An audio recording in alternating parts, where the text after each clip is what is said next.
30 വർഷം മുമ്പ് സാങ്കേതികവിദ്യ സൗകര്യവും ബന്ധവും വർദ്ധിപ്പിക്കാനുള്ള അതിൻ്റെ വാഗ്ദാനത്തിന് വേണ്ടി ആഘോഷിക്കപ്പെട്ടിരുന്നു. ഇന്ന് ആ വാഗ്ദാനങ്ങൾ സാങ്കേതികവിദ്യ നിർവഹിച്ചിട്ടുണ്ടെങ്കിലും അതിനൊപ്പം പുതിയ ചില വെല്ലുവിളികളും വന്നിട്ടുണ്ട്. ഇപ്പോൾ നമ്മുടെ ദൈനംദിന പ്രവർത്തനങ്ങൾ സാങ്കേതിക ഉപകരണങ്ങളിൽ നിന്നുള്ള മലിനീകരണത്തിന് വളരെ കൂടുതൽ വിധേയമായിരിക്കുന്നു. മുമ്പ് ഉണ്ടായിരുന്ന സാങ്കേതികതയില്ലാത്ത അന്തരീക്ഷത്തോട് താരതമ്യപ്പെടുത്തുമ്പോൾ ഇത് വളരെ വ്യത്യസ്തമാണ്. ഹായ്, എൻ്റെ പേര് സൈമൺ ലോ ആണ്. ഞാൻ ഇവിടെ സംസാരിക്കാൻ വന്നിരിക്കുന്നത് ഇലക്ട്രോമാഗ്നറ്റിക് റേഡിയേഷൻ, അതായത് അത് നമ്മുടെ ശരീരത്തിൽ ഉണ്ടാക്കുന്ന കാര്യങ്ങൾ കുറിച്ചാണ്. നമ്മുടെ ദൈനംദിന ഉപകരണങ്ങൾ ജീവിതം എളുപ്പമാക്കുന്നവയാണെങ്കിലും നമ്മെ ഹാനികരമായിരിക്കാവുന്ന ഇലക്ട്രോമാഗ്നറ്റിക് റേഡിയേഷൻ, അതായത് കൊണ്ട് നിരന്തരം ആക്രമിക്കുന്നു. നമ്മുടെ വൈഫൈ റൂട്ടറുകളിൽ നിന്ന് വെയറബിൾ ടെക്നോളജികളിലേക്കുള്ള പുറന്തള്ളലിന് നിരന്തരം വിധേയരാകുന്നത് ദീർഘകാല സുരക്ഷയും ആരോഗ്യത്തെയും കുറിച്ച് ആശങ്കകൾ ഉയർത്തുന്നു. ഈ സ്ഥിരമായ ആക്രമണം ഒരു ആധുനിക മലിനീകരണ രൂപമാണ്, വ്യാപകവും എന്നാൽ കാണാനാവാത്തതും നമ്മെ ഒരു ദൃശ്യചിഹ്നമില്ലാതെ ചുറ്റിപ്പറ്റുന്നതുമാണ്. കൂടാതെ ലോകാരോഗ്യ സംഘടന, അതായത് റേഡിയോ ഫ്രീക്വൻസി ഇലക്ട്രോമാഗ്നറ്റിക് ഫീൽഡുകൾ മനുഷ്യർക്കു കാൻസർ ഉണ്ടാക്കാൻ സാധ്യതയുള്ളവയെന്നു വർഗീകരിച്ചിട്ടുണ്ട്. അതായത് കാൻസർ ഉണ്ടാക്കാനുള്ള സാധ്യതയുണ്ട് എന്ന് സൂചിപ്പിക്കുന്നു. സത്വീന്ദർ പോലുള്ള ആരോഗ്യ പ്രവർത്തകർ ഇതിന്റെ സാധ്യതയുള്ള ദുഷ്പ്രഭാവങ്ങളെക്കുറിച്ച് അഭിപ്രായപ്പെട്ടിട്ടുണ്ട്. പ്രത്യേകിച്ച് കുട്ടികൾക്ക് ഇത് കൂടുതൽ ബാധകമാണെന്ന് അവർ ചൂണ്ടിക്കാണിക്കുന്നു.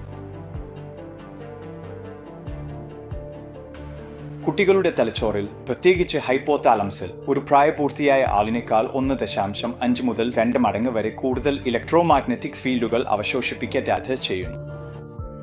എന്നാൽ കുട്ടിയുടെ അസ്ഥിമജ്ജയെ നോക്കിയാൽ അത് ഒരു പ്രായപൂർത്തിയായ ആളിനേക്കാൾ 10 മടങ്ങ് കൂടുതൽ ഇലക്ട്രോമാഗ്നറ്റിക് വികിരണം ആഗിരണം ചെയ്യുന്നു.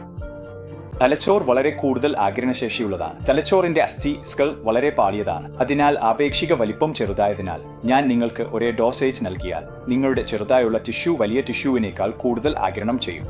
നിങ്ങൾ ചെയ്യേണ്ട ആദ്യത്തെ കാര്യം വികിരണം പുറപ്പെടുവിക്കുന്ന ഉപകരണം, ഉദാഹരണത്തിന് ഹാൻഡ്ഫോൺ പോലുള്ളവ, നിങ്ങളിൽ നിന്ന് ദൂരത്തിൽ വയ്ക്കുക എന്നതാണ്. ഉപയോഗത്തിലില്ലാത്തപ്പോൾ എല്ലാ പവർ പോയിന്റുകളും ഓഫ് ചെയ്യുക.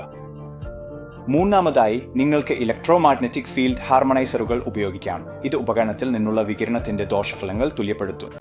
അതിന്റെ ഭാഗമായി സത്വീന്ദർ ഇലക്ട്രോമാഗ്നറ്റിക് ഫീൽഡ് ഹാർമണൈസറുകൾ ഉപയോഗിക്കാൻ ശുപാർശ ചെയ്യുന്നു. ഇത് മനുഷ്യ ശരീരത്തിൽ EMRന്റെ ദോഷഫലങ്ങൾ പ്രതിരോധിക്കും. മറ്റൊരു വശത്ത് കാനഡയിലെ ട്രെൻറ്റ് യൂണിവേഴ്സിറ്റിയിലെ പ്രൊഫസർ എമിരിറ്റസ് മാഗ്ദ ഹാവാസ് ഇലക്ട്രോമാഗ്നറ്റിക് വികിരണത്തിന്റെ ജൈവ പ്രഭാവങ്ങളിൽ വിദഗ്ധയായ ആളാണ്. EMR രക്തത്തിൽ, ഹൃദയത്തിൽ, ഓട്ടോണമിക് നെർവസ് സിസ്റ്റത്തിൽ നെഗറ്റീവ് സ്വാധീനം ചെലുത്തുന്നുവെന്ന് തെളിയിച്ചിട്ടുണ്ട്. ഇത് ദുഷ്പ്രഭാവങ്ങൾക്കു കാരണമാകാം. ഉദാഹരണത്തിന് രക്തചംക്രമണത്തിലെ കുറവ്, തലവേദന, ക്ഷീണം, ശ്രദ്ധ കേന്ദ്രീകരിക്കാൻ ബുദ്ധിമുട്ട് എന്നിവ. ഇപ്പോൾ നിങ്ങൾക്ക് EMRന്റെ യഥാർത്ഥ പ്രഭാവങ്ങൾ കണ്ടുകഴിഞ്ഞതോടെ ഇത് നിങ്ങളുടെ ആരോഗ്യത്തെ എങ്ങനെ ദോഷകരമായി ബാധിക്കാമെന്നതിനെക്കുറിച്ച് കൂടുതൽ വ്യക്തമായ ധാരണ ലഭിച്ചു. ഇനി നമ്മുടെ ശരീരം EMRനെ എങ്ങനെ പ്രതികരിക്കുന്നു എന്നതിനെക്കുറിച്ച് കൂടുതൽ അടുത്തു നോക്കാം. 30 മുതൽ 300 മെഗാഹെർട്സ് വരെയുള്ള പരിധിയിലെ EMRകൾക്ക് നമ്മുടെ ശരീരം അതിനാൽ കൂടുതൽ ബാധ്യതയുള്ളതാണ്. കാരണം നമ്മൾ ആ വികിരണം കൂടുതൽ ആഗിരണം ചെയ്യുന്നു, ഒരു സ്പോഞ്ച് വെള്ളം ആഗിരണം ചെയ്യുന്നത് പോലെ. നമ്മുടെ ശരീരം EMR ആഗിരണം ചെയ്യുമ്പോൾ അത് നമ്മുടെ പ്രധാന അവയവങ്ങളുടെ സ്വാഭാവിക ആവൃത്തി നിരക്കുകളുമായി അനുരണനം ചെയ്യുന്നു. ഇത് നമ്മുടെ ക്ഷേമത്തിൽ പ്രതികൂലമായ ഫലങ്ങൾ ഉണ്ടാക്കാൻ സാധ്യതയുണ്ട്. ഇത് നമ്മൾ എത്രമാത്രം EMRക്ക് എക്സ്പോസ് ചെയ്യപ്പെടുന്നു എന്നത് നിയന്ത്രിക്കുന്നതിന്റെ പ്രാധാന്യം വ്യക്തമാക്കുന്നു. അമേരിക്കയിലെ federal communications commission FCC EMR എക്സ്പോഷറിന്റെ അംഗീകരിക്കാവുന്ന പരിധികൾ നിശ്ചയിച്ചിട്ടുണ്ട്. ഇത് പൊതുജനാരോഗ്യം സംരക്ഷിക്കാനാണ്. ഇതെല്ലാം ഉണ്ടായിട്ടും പല ഇലക്ട്രോണിക് ഉപകരണങ്ങളും ഈ എക്സ്പോഷർ പരിധികളിൽ അല്ലെങ്കിൽ അതിനടുത്ത് പ്രവർത്തിക്കുന്നുണ്ട്. അതിനാൽ നമ്മുടെ ദൈനംദിന ജീവിതത്തിലെ സമാഹാര പ്രഭാവങ്ങളെക്കുറിച്ച് ആശങ്കകൾ ഉയരുന്നു.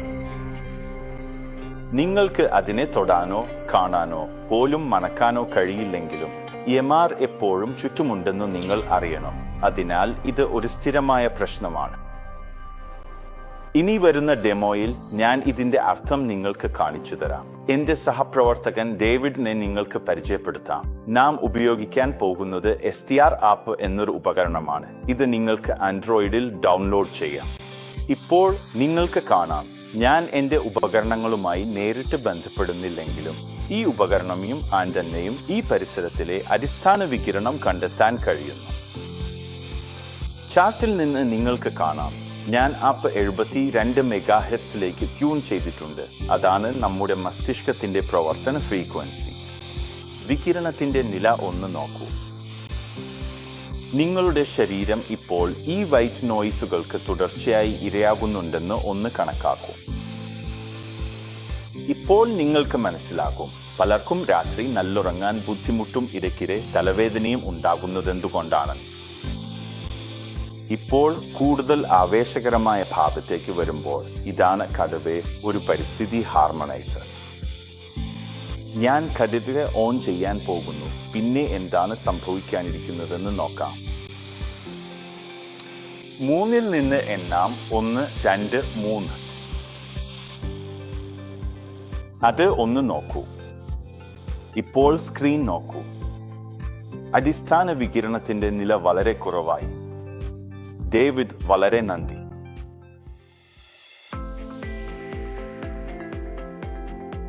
എഴുതിയ ബാഹ്യ ആവൃത്തി ദോഷങ്ങൾ ഞെക്കി നമ്മുടെ ശരീരത്തിന്റെ സ്വാഭാവിക പ്രവർത്തനങ്ങൾ തടസ്സപ്പെടാതിരിക്കാൻ ഫലപ്രദമായ ഒരു പരിഹാരമാണ് നൽകുന്നത്. നിങ്ങളെ സ്വയം സംരക്ഷിക്കാൻ തിരഞ്ഞെടുക്കുന്നത് ഉടൻ സംഭവിക്കുന്ന ഭീഷണി ഒഴിവാക്കുന്നതിനേക്കാൾ കൂടുതലാണ്. അത് നിങ്ങളുടെ ഭാവി ആരോഗ്യത്തിലും നിങ്ങളുടെ പ്രിയപ്പെട്ടവരുടെ ആരോഗ്യത്തിലും നിക്ഷേപം നടത്തുന്നതാണ്. ഇപ്പോൾ കൃപ ഉപയോഗിച്ച് നമ്മുടെ സാങ്കേതികതയാൽ നയിക്കപ്പെടുന്ന ലോകത്ത് ആരോഗ്യകരമായ ജീവിതത്തിലേക്ക് നിങ്ങൾ മുൻകൈയെടുത്ത് ഒരു പടി മുന്നോട്ട് വയ്ക്കുകയാണ്. ഈ വീഡിയോ നിങ്ങൾക്ക് ഇഷ്ടമായിട്ടുണ്ടെങ്കിൽ നിങ്ങളുടെ പ്രിയപ്പെട്ടവരെ എക്സിൽ നിന്ന് സംരക്ഷിക്കാൻ ആരംഭിക്കേണ്ടതിന്റെ ആവശ്യകത നിങ്ങൾക്ക് സത്യമായി തോന്നുന്നുവെങ്കിൽ ഈ വീഡിയോ നിങ്ങൾക്ക് പങ്കുവച്ച വ്യക്തിയെ സമീപിക്കൂ. കൂടാതെ ഞങ്ങളുടെ വെബ്സൈറ്റ് സന്ദർശിക്കൂ. എന്റെ പേര് സൈമൺ. ശ്രദ്ധയോടെ ഇരിക്കുക, ആരോഗ്യകരമായി തുടരൂ.